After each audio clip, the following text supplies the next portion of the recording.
ញ់តែមួយគឺជាត្រួយចិនដា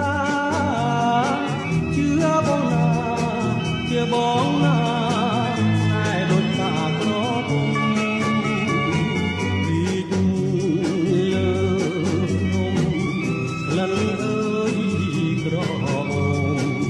ក្លិនក្រអូ